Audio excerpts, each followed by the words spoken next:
तो लोग ऐसे हैं जो कि बिल्कुल परमात्मा को मानते ही नहीं, परमात्मा नाम की कोई चीज़ ही नहीं है, हमको कोई मतलब ही नहीं है, हाँ ठीक है होंगे कहीं बैठे होंगे।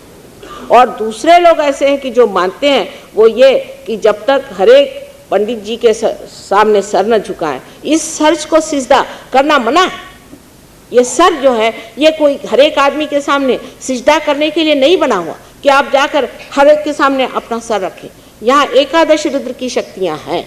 ये एकादश रुद्र जो है ये हमारे अंदर हमारे विनाश के लिए जब तैयारी करता है, तब कैंसर आदि बीमारियां एकादश रुद्र से शुरू होती। ये सर किसी के सामने सिजदा नहीं कर सकता।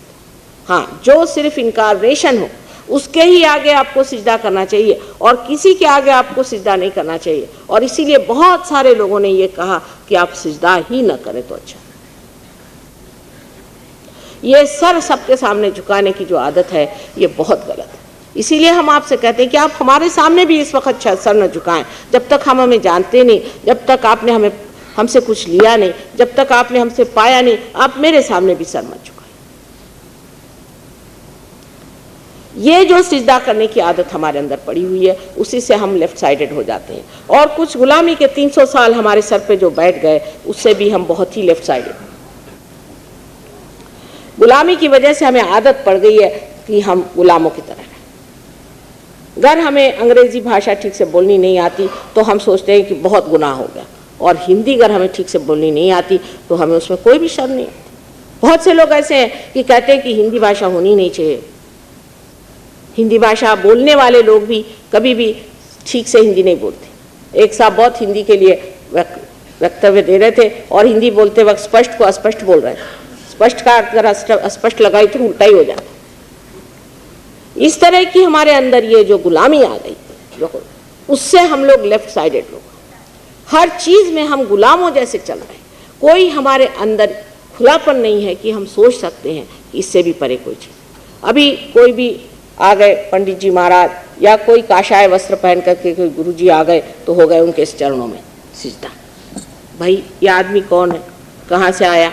अगर पता करिए, हो सकता है जेल से छूटा हुआ कोई चोर हो या कोई दुष्ट हो, क्या पता कहाँ से आया है जो काशाय वस्त्र पहन के बैठा है। काशाय वस्त्र को सर झुकाने की हमारी जो आदत है उसे हमें छोड़ देना चाहिए, क्योंकि जो काशाय वस्त्र पहना है उसको हमारे घर गृहस्थी के लोगों से क्या मतलब। आप अगर संस्कृत पढ़ते हो तो वाल्मीकि रामायण में सीता जी ने एक पूरा अध्याय लिखा कि जो आदमी सन्यासी है उसको किसी भी गृहस्थ की देहली लांघने का अधिकार नहीं, न ही उसको किसी भी नगर में आने का अधिकार है। नगर से बाहर उसे रहना चाहिए। और हम लोग किसी भी काशाय वस्त्र वाले पे इस तरह से टूट पड़ते हैं। इधर तो हमारा घर चलाना, गृहस्थी चलाना, ये सारा कार्य, यही एक बड़ा भारी यज्ञ है कि विवाहित होकर के अपने बाल बच्चों को धर्म में रखना, ये बहुत बड़ा यज्ञ है। और जो हम मेहनत की कमाई करती हैं वो क्या है, इन लोगों के लिए जो कि कुछ मेहनत नहीं करते हैं और बदतमीजी करते हैं, और उनको हम सारा अपना पैसा दे दें। मैंने आपसे पहले कहा कि सहयोग ये समाजोन्मुख है। आपको आश्चर्य होगा कि अगर कोई काशाय वस्त्र पहन के आए तो उसे हम रियलाइजेशन नहीं दे पाते, क्योंकि झूठ है, मिथ्या बात है कि आप काशाय वस्त्र पहने। अगर आप सन्यासी हैं तो आप अंदर से सन्यास में। आपने जाना है कि राजा जनक को विदेही कहा जाता था और इसीलिए सीता जी को भी वैदेही कहा जाता था। जो आदमी सन्यासी है वो अंदर से छूटा हुआ। क्या गुरु नानक साहब ने विवाह नहीं किया था? क्या तुकाराम ने विवाह नहीं किया था? जो लोग 40 साल से ऊपर तक रह गए सबने विवाह किया, लेकिन जिनकी बहुत ही पहले मृत्यु हो गई उन्होंने विवाह नहीं किया, और किसी कारणवश विवाह नहीं किया हो। या बुद्ध जो थे, बुद्ध ने भी जिस वक्त अपनी पत्नी को छोड़ा तब वो ये सोचते थे, उस वक्त ये सोचते थे कि पत्नी को छोड़कर संसार त्याग करके और संन्यास लेकर के वो परमात्मा को पाएंगे। उन्होंने उस वक्त समझा नहीं कि इसकी ज़रूरत नहीं, लेकिन जिस वक्त उन्होंने परमात्मा को पाया तो सहज वो एक पेड़ के नीचे लेटे हुए थे, सहज में ही पाया। एक प्रश्न पूछा गया था कि इसके रोजमर्रा के जीवन पे क्या असर आता है सहयोग का। सबसे तो बड़ी चीज है कि ये रोजमर्रा के जीवन के लिए, ये आपके हर गतिविधियों के लिए है, हर तरह के आपके काम के लिए सहयोग है। इससे आप एकदम जिसे कहते हैं डायनामिक हो जाते हैं। सहयोग ऐसे आदमियों के लिए नहीं कि जो संसार छोड़ के भागा है, अपने बीवी को छोड़ के भागा है। ये तो ऐसा है कि मियाँ बीवी में आपस का प्रेम, श्रद्धा, बच्चों में माता पिता के प्रति आदर और समझ, बड़ों के प्रति आदर, ये सब चीज स्थापित करने वाली चीज सहयोग। जहां ये चीज स्थापित नहीं होती उसे हम सहज नहीं मानते। हाँ, हो सकता है कि एक आध दो ऐसे आदमी उसमें फंस जाएं जो कि परेशान करने के लिए इस तरह की काम करें कि जो सहज से विरोध है, लेकिन वो सहयोगी नहीं होते। जो सहयोगी हैं उनको अच्छे से विवाह करके और अच्छा घर बसाना चाहिए और ऐसे सुरम्य स्थान में रहना चाहिए जहाँ की लोग आए, उनका आगमन हो। अपने यहाँ भी जो लोग जानते हैं लक्ष्मी जी के बारे में कि लक्ष्मीपति उसे कहते हैं कि जो एक स्त्री स्वरूप, माँ स्वरूप जिसके पास धन है, वो धन ऐसा है कि जो कोई आता है, भूंगा भी आता है तो उसे भी इतना, उसमें कांटेदार जानवर होते हुए भी उसे अपने घर में स्थान देता है। इस लक्ष्मीपति के स्वरूप हमारे यहाँ लोगों के घर होने चाहिए। ये सहयोग का विचार है। ये नहीं कि घर तोड़ो, डिवोर्स करो, इधर से उधर भागो और 4 हस्बैंड डिवोर्स करो और 4 औरतें डिवोर्स करो और बाकी सब लोग जाके अनाथालय में बुढ़ापा काटो। इस तरह की व्यवस्था सहयोग नहीं मानती और न होता है, क्योंकि जिस वक्त सहयोग जागृत होता है तब असली प्रेम जो है उसका असली स्वरूप सामने आता है। क्योंकि इसका जो मुख्य धागा है वो है परमात्मा का प्रेम। और क्या परमात्मा चाहेगा कि मियाँ बीवी में विछोह हो जाए, कि वो आपस में लड़े झगड़े और बच्चों को परेशान करे या बच्चे माँ बाप को परेशान करे? ये जो इतनी रिश्तेदारी है हमारी बनाई नहीं है, ये परमात्मा की बनाई हुई जितनी रिश्तेदारी है उसे हम लोग मानते हैं। लेकिन विवाह जो है ये सामूहिक एक घटना है, सामूहिक घटना है। उस सामूहिक घटना में मनुष्य उसे पाता है। जब सब लोगों ने कह दिया कि विवाह हो रहा है, सबके आनंद के लिए विवाह होता है। अभी हमने आपसे बताया कि सहयोग में अभी हमने 108 लोगों की शादी की एक जंगल में ले जाकर के, और बड़ी सुंदरता से सब शादियां हुई। उसमें 1 पैसे की डावरी नहीं, कुछ नहीं, और इस तरह से विवाह हुआ। तो ये सोचना चाहिए कि कोई से भी चीज में जिसमें दुख होता है, तकलीफ होती है, परेशानी होती है, वो सहज नहीं है। ये मनुष्य अपने ऊपर ले लेता है, ये ओढ़ लेता है, उसको बना लेता है। वो चीज़ अपने आप ढह जानी चाहिए। अगर वो ढह जाए तो मानना चाहिए कि आप सहयोगी। और होती ये चीज़ बनती है। लेकिन सबसे पहले हमको ये याद रखना चाहिए कि हम न तो लेफ्ट में रहेंगे न राइट में रहेंगे, हम मध्य मार्ग में खड़े रहेंगे। जब लोग प्रेम की बात करते हैं तो वो ऐसा ही प्रेम समझते हैं कि मैं अपने लड़के से प्यार करता हूँ। अपने देश में तो बड़ी बीमारी है इसकी। लड़का माने भगवान हो गया। लड़का हुआ तो उसके लिए चाहे अपना देश बिक जाए, हर जाने पर लड़का ही सब कुछ। लड़के के पीछे अपनी जान देना और लड़की के पीछे जान देना, लड़की के लिए डावरी देना, लड़की के लिए ये करना, चाहे अपने भूखों मरे, ये भी लेफ्ट साइडेड चीज़ है। ये भी बिल्कुल लेफ्ट साइडेड चीज़ है। और इसी वजह से अपने यहाँ आजकल बच्चे खराब हुए जा रहे हैं। इतना ज़्यादा किसी भी चीज़ में आदमी को अपने को लूटना नहीं चाहिए। सोचना ये चाहिए कि हम परमात्मा के बंदे हैं, परमात्मा ने हमें बनाया, ये बाल बच्चे भी उनके दिए। लेकिन जब सहयोग में आप विवाहित होते हैं तो आश्चर्य की बात है कि आज तक मैंने देखा नहीं कि जो सहयोग में विवाहित हुआ हो उनके अंदर कोई त्रुटियां हो या उनके घर में कोई खराबी आई हो। उनके उदर से, ऐसी माताओं के उदर से बड़े बड़े संत साधु पैदा हो रहे। बचपन से ही वो पार बचे, बचपन से ही कुंडलिनी के बारे में जानते हैं, बचपन से ही वो आपको रियलाइजेशन देना जानते हैं। ऐसे बड़े बड़े जीव इस संसार में आने के लिए बैठे हुए हैं और हमें ऐसे घरों की तलाश है जहाँ पर कि मनुष्य आत्म साक्षात्कार से प्रभावित है, आत्म साक्षात्कार में लीन है। तभी तो ना ऐसे बच्चे पैदा होंगे, नहीं तो ऐसे लड़ाका लोगों के यहाँ कौन बच्चे पैदा होने वाले। इंग्लैंड में आप जानते हैं कि वहाँ पर आजकल पॉपुलेशन इंग्लिश लोगों की माइनस हो रही होगी ही, जहाँ पर कि बच्चों को मार डाला जाता है। 1 हफ्ते में 2 बच्चे जहाँ इंग्लैंड में मारे जाते हैं माँ बाप, तो ऐसे जगह कौन बच्चे पैदा होंगे जहाँ बच्चों को प्यार नहीं मिलता, बच्चों को शिक्षा अच्छी नहीं मिलती। ऐसी जगह एक तो राक्षस ही पैदा हो सकते हैं, और हमारे यहाँ जो बच्चे पैदा होते हैं उनको हम इस तरह से बिगाड़ देते हैं प्यार करके और हमारा तुम्हारा कर करके कि वो बच्चे भी कोई नॉर्मल बच्चे नहीं होते, बड़े स्वार्थी, बड़े ही संकुचित दृष्टि के, संकीर्ण दिमाग के, और उनको सबको ऐसा लगता है कि वो सबके सब राजा। वस्तु स्थिति ये है, असलियत ये है कि बच्चों को उस जगह रखना चाहिए जहां वो हैं। आप उनके लिए एक सिर्फ एक ट्रस्ट है उनको संभालने वाले, ये नहीं कि उनको आप खराब करिए या उनको आप परेशान करिए। जो लोग इस तरह से प्रेम की बातें करते हैं, आजकल प्रेम की बातें ज़्यादा है और प्रेम कहीं है नहीं। लंदन में आप देखिए तो रास्ते पर भी सब लोग आपको दिखाई देंगे बदतमीजी करते हुए, मानो जैसा बड़ा प्रेम है। और पूछा भाई कहाँ जा रहे हैं, कल हम डिवोर्स केस करने जा रहे हैं। रास्ता डिवोर्स केस का लिया हुआ है और रास्ते में बदतमीजी करते चले जा रहे हैं। जहां इसका प्रदर्शन ज्यादा होना शुरू हुआ, समझ लीजिए घपला है। क्योंकि अगर अंदर आदमी के अंदर उसका कॉन्फिडेंस हो, उसको पूर्ण विश्वास हो, तो चाहे पत्नी कहीं भी रहे, पति कहीं भी रहे, वो पूर्ण विश्वास में आराम से रहता है कि हाँ है।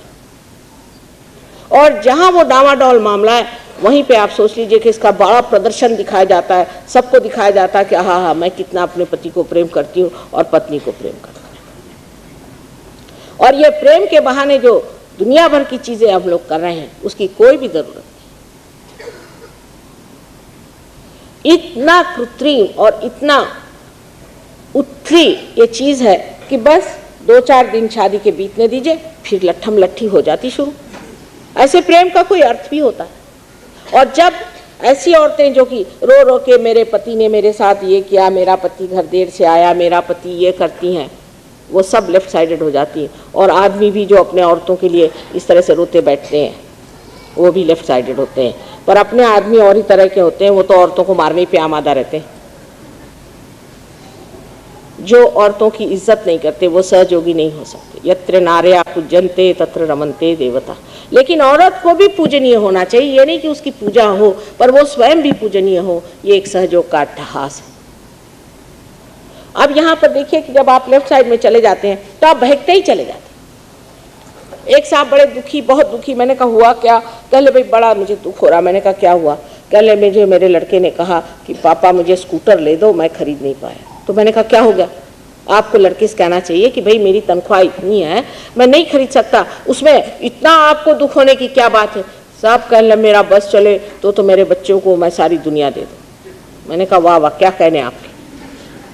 क्या आपका बच्चा क्या है? क्या भगवान है? उसको सारी दुनिया देने के लिए आपको किसने कहा? क्या दुनिया आपके बाप की जो आप उसको सारी दुनिया दे रहे हैं?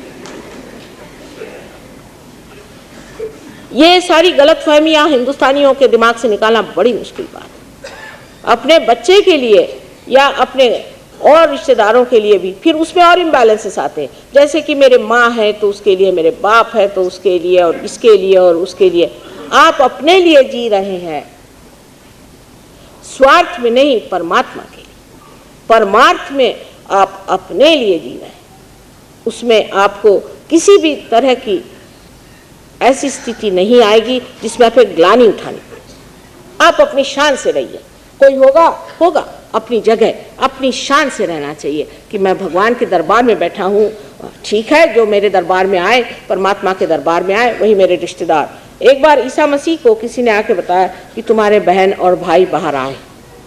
तो ईसा मसीह ने कहा कि कौन मेरे भाई और कौन मेरी बहन? सवाल पूछा। अब वो वही कह सकते हैं जो कि उस स्थिति में कौन मेरे भाई कौन मेरी बहन, मतलब ये कि जो मेरे साथ परमात्मा के दरबार में बैठे वही मेरे भाई, वही मेरे बहन, वही मेरे रिश्तेदार। और बाकी जो हैं उनकी रिश्तेदारी क्या, वो तो मतलबी लोग हैं जो रिश्तेदारी जोड़े पड़े। जब तक उनका मतलब पूरा करिए तब तक आपके हैं। आपके बच्चों को जब तक पता है कि आपके पास ठन ठन कुछ रुपया है तब तक आपके हैं, नहीं तो आपके नहीं। इस तरह से आपको प्रेम के बारे में भी पूरी तरह से समझना चाहिए। हम बड़े प्रेमी हैं। बहुत से लोग हमसे कहते हैं कि माँ हम आश्रम में गए और लोगों ने हमसे प्रेम से बात नहीं की। मैंने कहा ठीक है, आपकी हालत ज़रा देखिए क्या है, आपको भूतों ने पकड़ा हुआ है, आपकी हालत खराब है, आप वहाँ पहुँचे और आपने वहाँ गड़बड़ बातें करनी शुरू कर दी।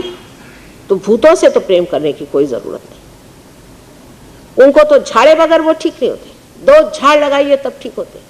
हाँ, लेकिन जो असल है उसके लिए सारा प्यार है। असल में जो उनको झाड़ता भी है वो भी प्रेम में झाड़ता है। ईसा मसीह का भी उदाहरण दे दे कि जिन्होंने उनको माफ़ कर दिया जबकि वो क्रूस पे टंग गए थे, इतना उन्होंने प्यार किया उन लोगों पर कि प्रभु ये जानते नहीं ये लोग क्या कर रहे हैं, इन्हें माफ़ कर दो। वही ईसा मसीह ने एक बार हाथ में हंटर लेकर के जितने लोग उस मंदिर के पास में चीज़ें बेच रहे थे उनको एक हंटर लेकर के तड़ातड़ मारना शुरू कर। और बहुत बार मेरा भी ऐसा मन करता है जब मैं मंदिरों में देखती हूँ और मस्जिदों में देखती हूँ कि उसके बाहर लोग बाजार हाट करते बैठते हैं और वो मंदिर में ऐसी चीज़ें भेजते हैं जैसे कि हनुमान जी के मंदिर जाइए तो वहाँ हार आप देंगे, वो खरीद लीजिए, फिर आके फिर वही बिकता है।